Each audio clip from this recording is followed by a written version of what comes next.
पूर्त विभाग, जल संपद विभाग, गृह निर्माण एवं नगर उन्नयन विभाग 591 जन को आज नियुक्ति पत्र विशेष करिकी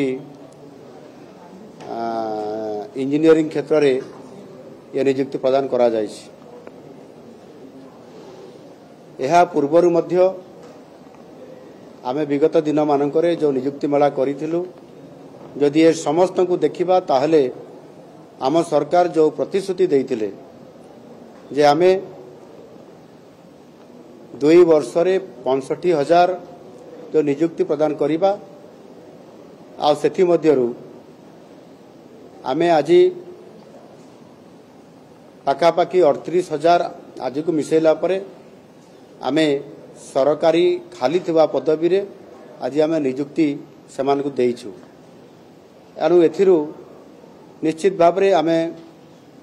बहुत सबुठार बड़ कथा है जे आमर जो विजन अच्छी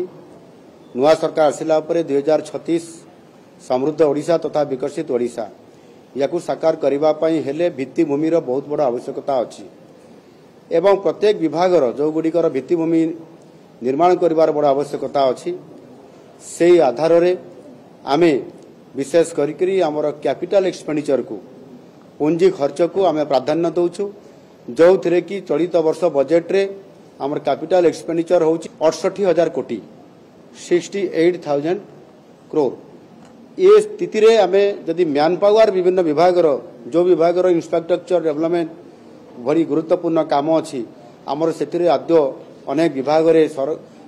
इंजीनियर्स मानकर बहुत अभाव देखा देइथिला एवं विभिन्न क्षेत्र अधिकारी मानकर भी अभाव थिला।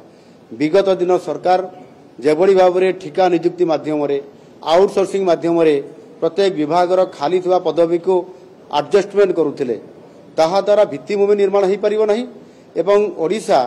एक नुआ ओडिशा निर्माण हो पारिबो नाही, जहाँकि आमे आज गोटे बड़ विजन नहीं कि जाउछु 2036 रे समृद्ध ओडिशा गठन करिबा पई, जहाँकि आमर ओडिशा गठनर 100 वर्ष पूरण होगा जाउछि।